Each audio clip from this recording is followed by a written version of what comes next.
Antigos pergaminhos que foram soterrados por cinzas vulcânicas durante a erupção do Monte Vesúvio estão sendo decifrados.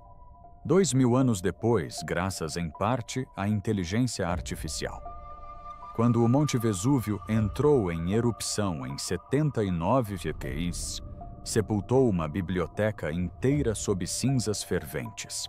As pessoas se foram, as culturas se foram, os lugares se foram. E ainda assim, como uma cápsula do tempo, temos este objeto que conta uma história. Durante séculos, os pergaminhos em seu interior pareciam pedaços de carvão frágeis demais para serem abertos, preciosos demais para serem destruídos. Os estudiosos tentaram com facas, produtos químicos e máquinas, mas todas as tentativas falharam. Então, após quase 2000 anos, a IA rompeu o silêncio. O dispositivo leu o interior de um pergaminho sem desenrolá-lo, e o que apareceu primeiro deixou até mesmo os especialistas sem palavras. A biblioteca perdida sepultada pelo Vesúvio herculano ficava na Baía de Nápoles, bem abaixo do Monte Vesúvio. O Vesúvio não era apenas uma montanha, era um vulcão, e no ano 79 de Tó, entrou em erupção com uma força devastadora. A explosão lançou nuvens de cinzas incandescentes e gases tóxicos que desceram as encostas como avalanches de fogo. Os cientistas chamam esses fenômenos de fluxos piroclásticos, mas em termos simples eram tempestades superaquecidas. Lama e gás conhecidos como fluxo piroclástico avançaram diretamente em direção a Herculano.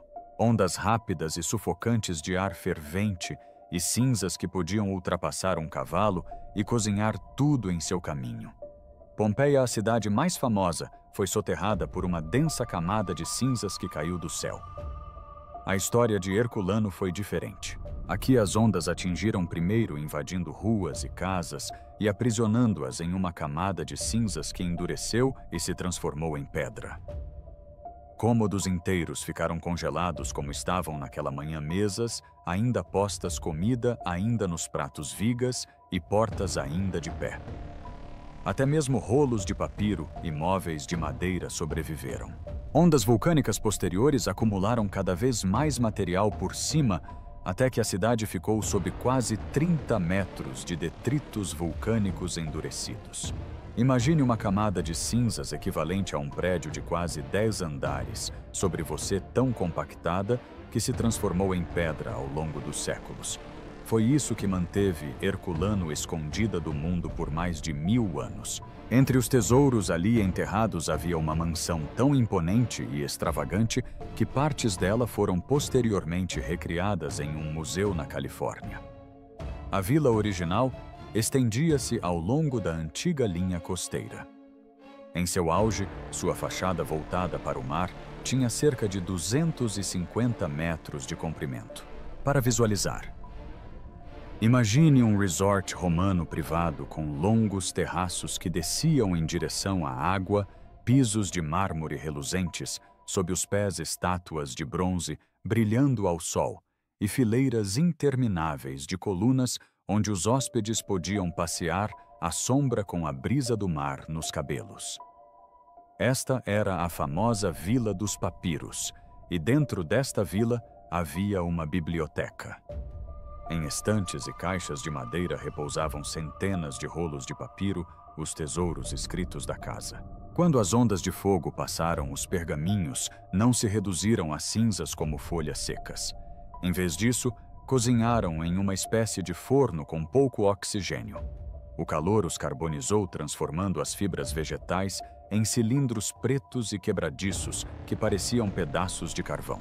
Então o pergaminho parece algo que você colocaria na churrasqueira de tão leve e queimado.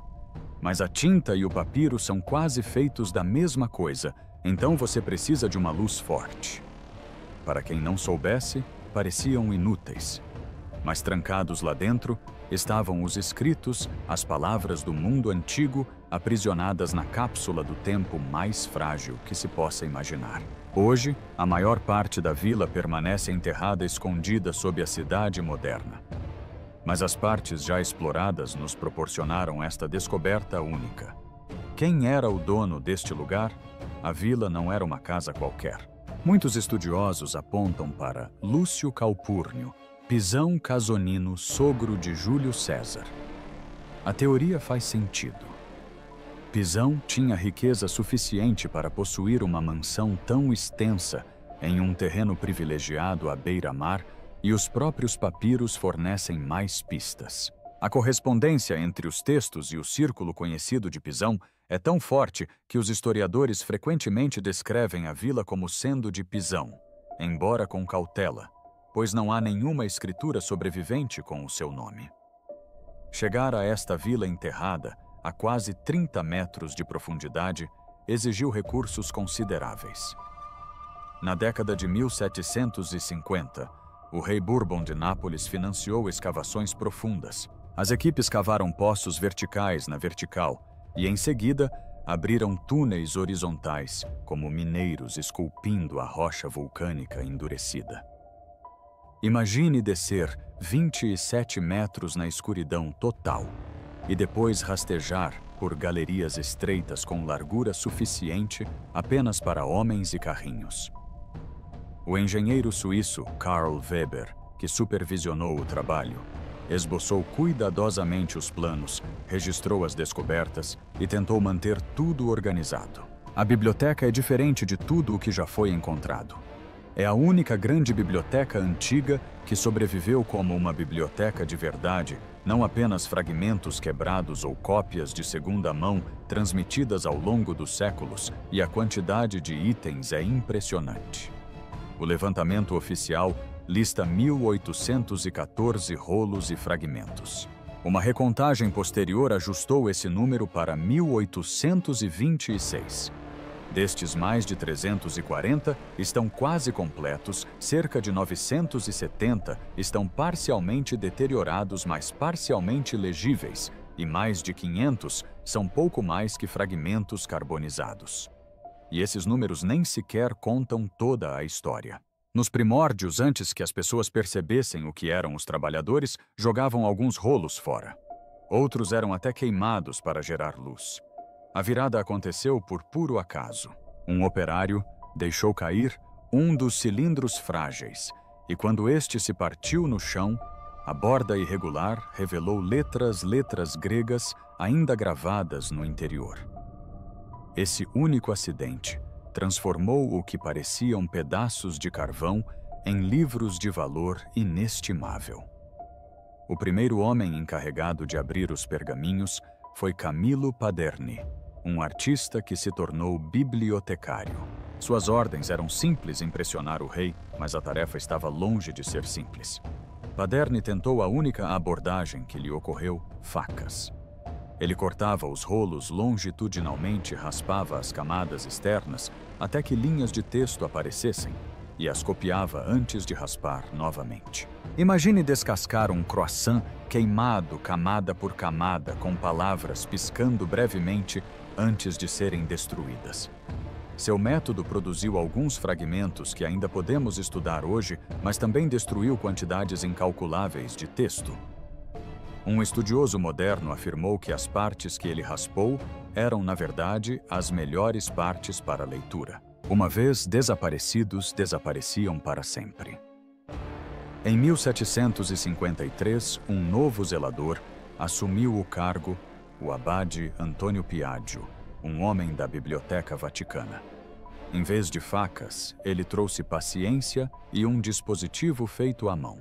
Seu dispositivo parecia um cruzamento entre uma caixa de música e uma prensa com molduras de madeira, placas de vidro, minúsculos fios de seda e pesos cuidadosamente equilibrados. A ideia era prender uma borda quase invisível do papiro e puxá-la muito levemente dia após dia, deixando cada folha se desprender no ritmo mais lento possível. O progresso era medido não em páginas, mas em centímetros por hora. Uma boa execução significava menos de 1,5 centímetro de nova superfície exposta por dia. Mesmo assim, essa máquina delicada preservava muito mais texto do que as facas de Paderni. O dispositivo da Piaggio é o motivo pelo qual tantos pergaminhos legíveis sobrevivem até hoje. Uma de suas máquinas ainda pode ser vista preservada em Nápoles, um lembrete da paciência necessária para extrair palavras desses frágeis restos. Nem todos acreditavam na paciência. No início do século XIX, o famoso químico Humphrey Davy tentou uma tática diferente. Com financiamento da realeza, ele veio a Nápoles para ver se substâncias químicas poderiam soltar os rolos. Ele usou cloro e outros reagentes para relaxar o papiro. Às vezes ele conseguia soltar as folhas. Ele afirmou que 2 dúzias de manuscritos foram abertos pelo menos parcialmente. Tratam-se dos rolos de papiro de Herculano 1800 livros antigos escritos em folhas de fibra vegetal, mas o custo era alto. Assim que a tinta de carbono entrava em contato com o ar após o tratamento químico, muitas vezes desaparecia completamente. Então, sim, você conseguia páginas, mas às vezes elas estavam em branco na manhã seguinte. A jornada desses pergaminhos não parou em Nápoles. No início do século XIX, os monarcas os trataram como presentes diplomáticos. 6 deles foram enviados a Napoleão. Outros foram para a Grã-Bretanha, entregues ao futuro rei George IV, e alguns acabaram em Oxford e Londres. Em Paris, uma tentativa inicial em 1816 de desenrolar um deles com uma réplica de uma bicicleta, Piaggio, terminou em desastre, destruindo o pergaminho por completo. Esses contratempos explicam por que, mesmo após décadas de esforços, centenas de rolos ainda permanecem lacrados até hoje. Os pergaminhos sobreviveram, mas abri-los frequentemente os destruía. Então a questão passou a ser como ler palavras inscritas em pedra.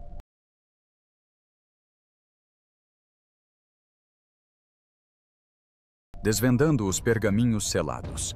As tentativas de desenrolar esses pergaminhos com facas, produtos químicos ou máquinas delicadas frequentemente terminavam em desastre, deixando as páginas frágeis, rasgadas ou desbotadas. Todos lutavam para fazer história como os primeiros a revelar o conteúdo do pergaminho.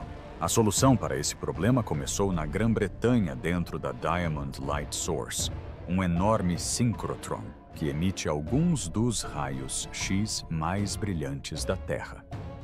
Um síncrotron é uma máquina circular do tamanho de um estádio de futebol, onde os elétrons são impulsionados a velocidades próximas à da luz. Ao girarem em torno do anel, eles liberam feixes de energia tão intensos que os cientistas podem usá-los como raios X superpotentes para ver o interior de objetos sem precisar abri-los. Em 2019, 2 pergaminhos intactos do Institut de France foram digitalizados, produzindo os enormes conjuntos de dados de tomografia computadorizada que mais tarde impulsionariam as descobertas. Então, a inteligência artificial entrou em ação treinada para identificar padrões sutis nesses dados invisíveis a olho nu e transformou as digitalizações na primeira chance real de ler o que estava contido neles. Quando você ouvir "digitalizamos um pergaminho", não pense em uma única foto. Imagine milhares de finas fatias de raio-x capturadas enquanto a tela gira lentamente. Essas fatias são empilhadas por um computador para formar um bloco tridimensional completo.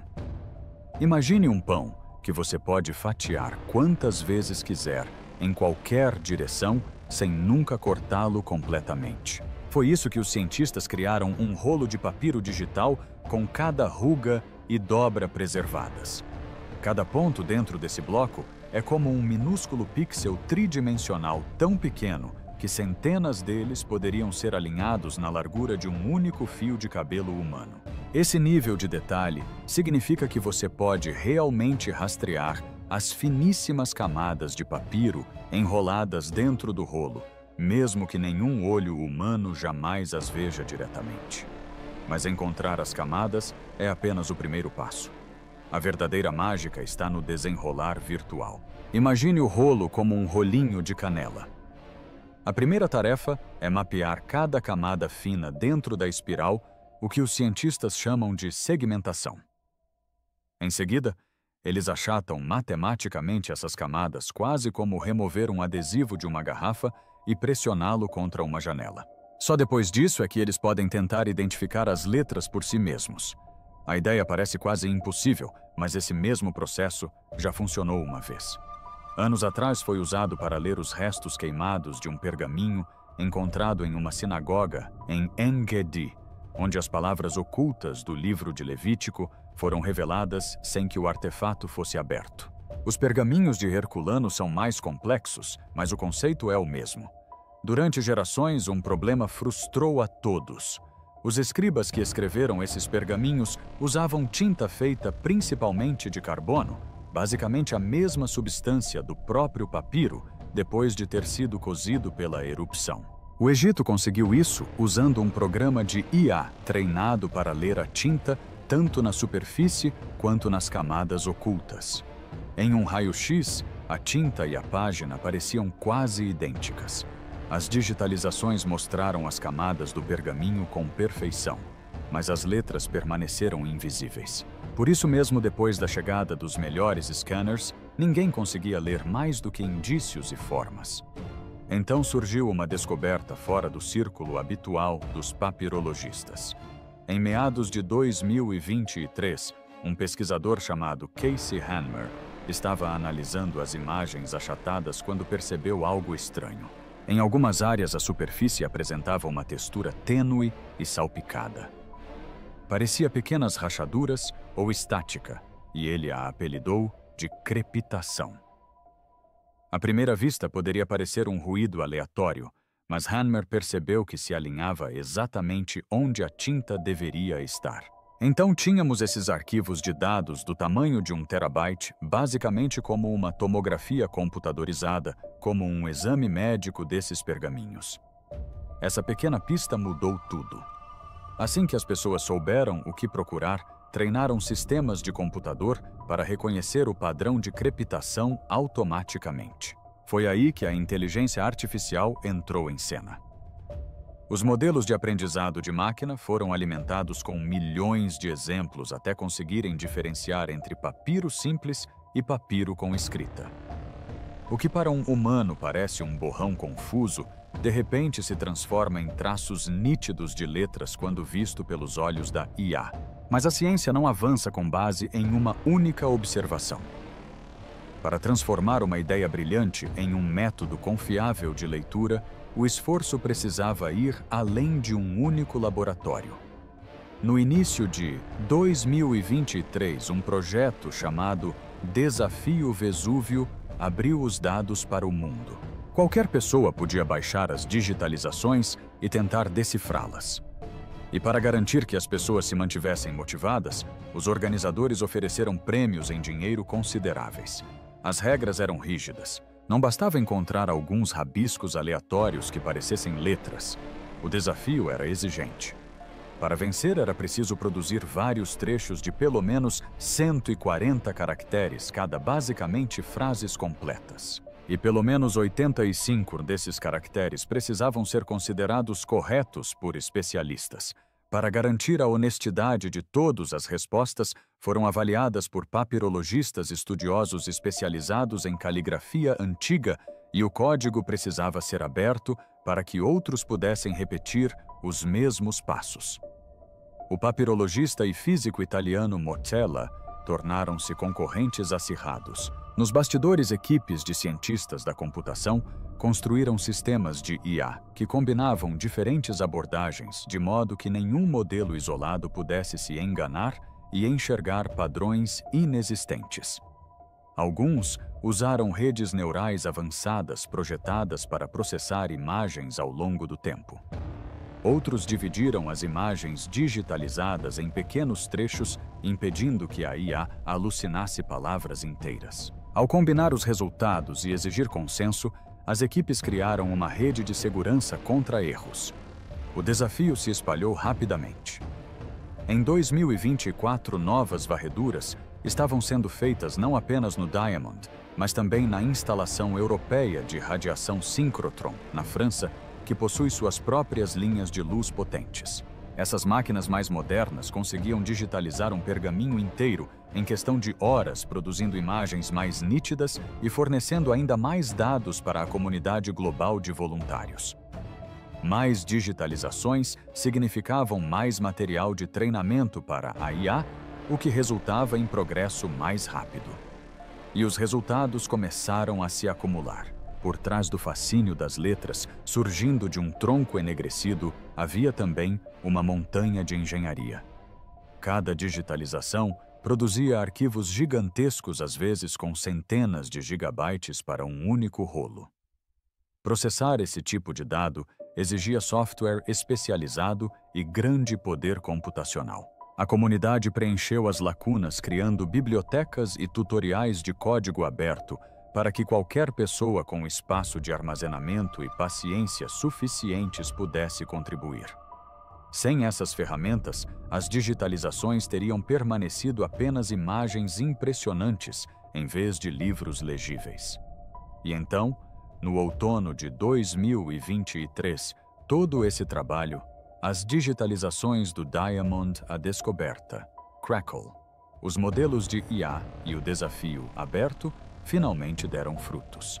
O desafio do Vesúvio convida agora a comunidade global a contribuir para a interpretação do texto. Pela primeira vez, letras reais emergiram do interior de um pergaminho lacrado em herculano. E então surgiu uma palavra, simples, poderoso, inesquecível. Isso provou que os pergaminhos não estavam mais em silêncio. O dia em que o pergaminho finalmente falou. Aconteceu no outono de 2023, quando Luke Ferreter, um estudante de ciência da computação de 21 anos, sentou-se em frente ao seu laptop e fez história. Ele não estava de jaleco branco, ao lado de uma máquina enorme. Era um participante do desafio Vesúvio, executando modelos de IA nos dados de escaneamento públicos. O que apareceu em sua tela foi a primeira palavra real que alguém já tinha visto de dentro de um pergaminho lacrado de herculano. Apareceu em grego, mas quando traduzido para o inglês, significava apenas uma coisa. O pipeline de IA de Purple Ferreter revelou os tênues padrões de tinta, e lá nas espirais do papiro estava uma única palavra inconfundível. Ele publicou o código, mostrou as capturas de tela e os juízes confirmaram. Os critérios foram cumpridos. O prêmio de 40.000 sales reservado para a primeira letra foi dele, mas o dinheiro não era a manchete. A manchete era que um rolo lacrado de herculano enegrecido e trancado desde a erupção do Vesúvio havia pronunciado sua primeira palavra. E então veio a prova de que não se tratava apenas de um golpe de sorte. Em poucas semanas, outro competidor, Youssef Nader, um estudante de doutorado em Berlim, executou seus próprios modelos no mesmo rolo de papel. Ele obteve o mesmo resultado, as mesmas letras, a mesma posição, só que com uma nitidez ainda maior. Ele ganhou o segundo prêmio de os 10.010. Mas o que importava mais do que o dinheiro era o que sua replicação comprovava. Não se tratava de uma falha. Duas pessoas diferentes, usando sistemas diferentes, haviam extraído a mesma palavra do mesmo pergaminho lacrado. Foi naquele momento que todos perceberam que aquilo era real. Durante gerações, os estudiosos disseram que isso era impossível. O máximo que podiam esperar era desenrolar os pergaminhos fisicamente e salvar alguns fragmentos antes que o papiro frágil se quebrasse. Mas agora havia uma palavra. Uma única palavra ali presente como prova inegável. E a palavra em si não poderia ser mais apropriada. No mundo romano, o corante púrpura não era apenas uma escolha de moda, era o símbolo máximo de poder. O corante mais rico, chamado púrpura de Tiro, era obtido a partir de dezenas de milhares de minúsculos caracóis marinhos fervidos até se obter apenas algumas gotas de cor. Senadores marcavam suas togas com ele. Imperadores se envolviam nele. O roxo significava riqueza, exclusividade e autoridade. O fato de a primeira palavra a emergir de um pergaminho lacrado de herculano ser roxa foi poético. Mas o desafio do Vesúvio não se resumia a uma única palavra. Desde o início, o Grande Prêmio era o verdadeiro objetivo. Para vencer uma equipe, precisava entregar não letras nem uma única linha, mas 4 trechos distintos. Esse é o nível de especialização de alguém que dedica a vida inteira ao estudo da caligrafia grega antiga. Nenhuma falsificação passaria despercebida.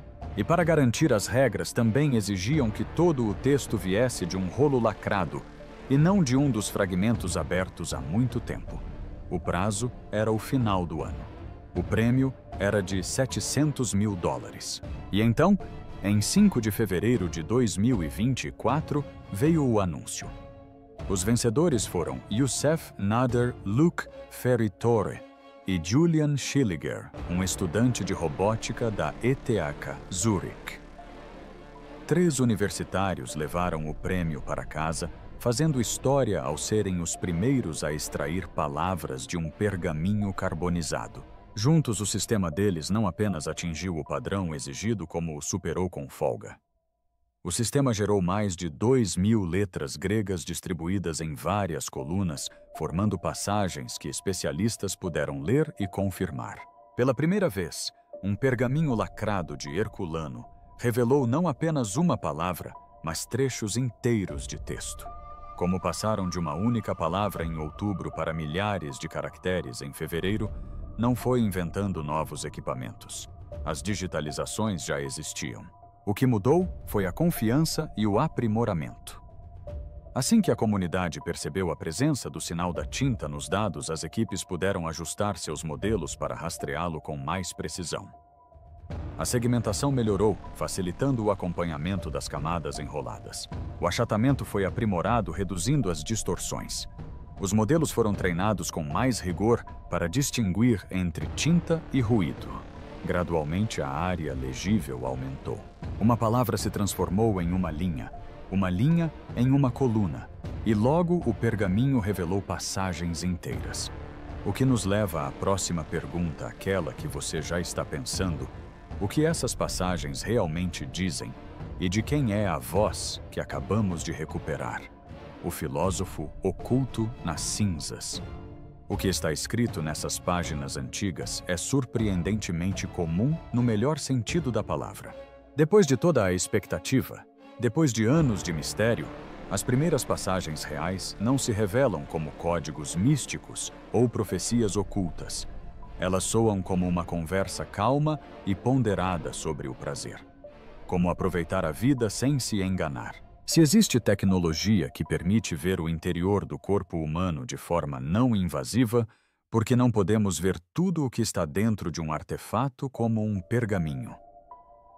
O autor questiona se ter mais de algo realmente nos torna mais felizes ou se um pouco já basta. Ele recorre a exemplos do cotidiano como música e comida, coisas que qualquer pessoa pode entender. Em um trecho, ele pondera como a abundância pode diminuir a emoção, enquanto a escassez pode tornar até mesmo algo simples intenso. Os detalhes dentro do texto o tornam vívido. Nas primeiras partes transcritas, aparece um nome Xenofato. Ele provavelmente era um músico, alguém famoso o suficiente para ser usado como exemplo. Mencionar o nome dele faz sentido se você está tentando provar um ponto sobre como o som pode despertar emoções. E perto do final do que foi lido até agora, o autor não termina de forma educada. Ele alfineta seus rivais, acusando-os de não terem nada a dizer sobre prazer quando isso realmente importa. Essa última frase soa como o fim de um debate, alguém encerrando sua argumentação com um microfone.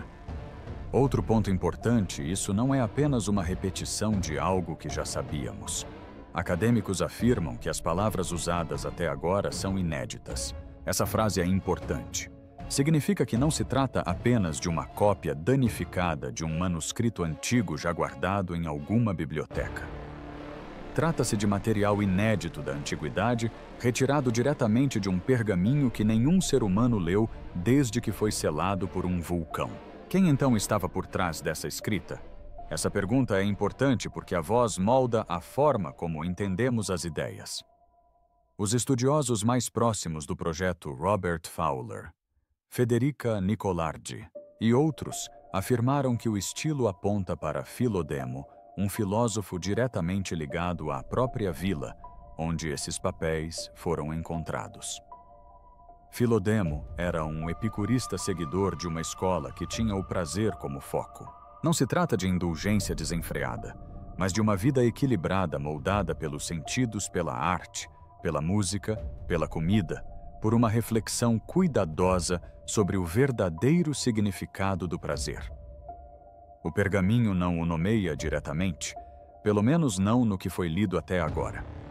A grande descoberta que você acabou de ouvir, aquela que nos deu passagens inteiras sobre o prazer, veio de um pergaminho lacrado, específico à estrela do ciclo de premiação de 2023, 2024. Mas em 2025, um pergaminho lacrado diferente nos deu algo ainda mais direto: o título e o autor.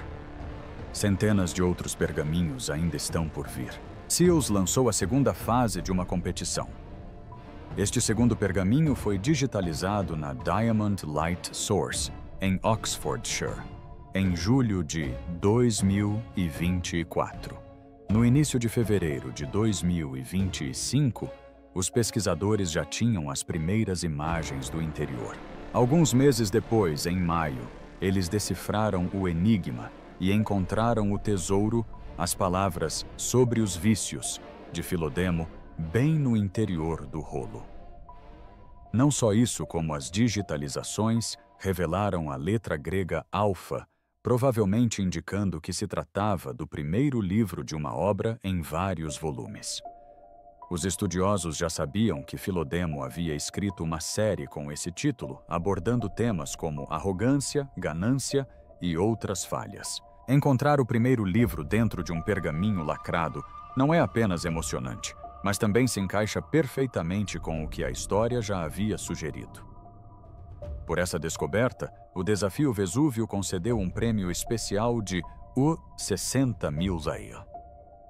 O mérito foi atribuído a Sean Johnson, da equipe do Desafio, e independentemente a Marcel Roth e Misha Novak, da Universidade de Würzburg.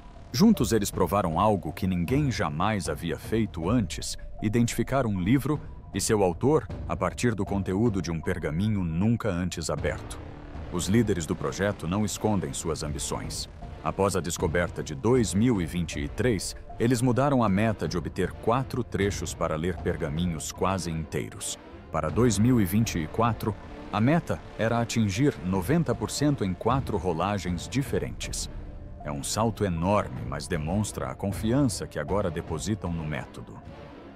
Prometeram continuar a expandir os conjuntos de dados, financiar ferramentas de código aberto e continuar a premiar publicamente as descobertas inovadoras para que toda a área avance em conjunto. Mas digitalizações já estão em andamento. No início de 2025, relatos confirmaram que 18 pergaminhos adicionais foram digitalizados no Diamond, com outros 20 na fila na França. Muitos deles já apresentam vestígios de tinta. A tarefa agora é acelerar o processo de decodificação digital para que os especialistas possam dedicar menos tempo às tarefas técnicas e mais tempo à interpretação. Obrigado por assistir. Agora confira os vídeos que aparecerão na tela para mais histórias inacreditáveis.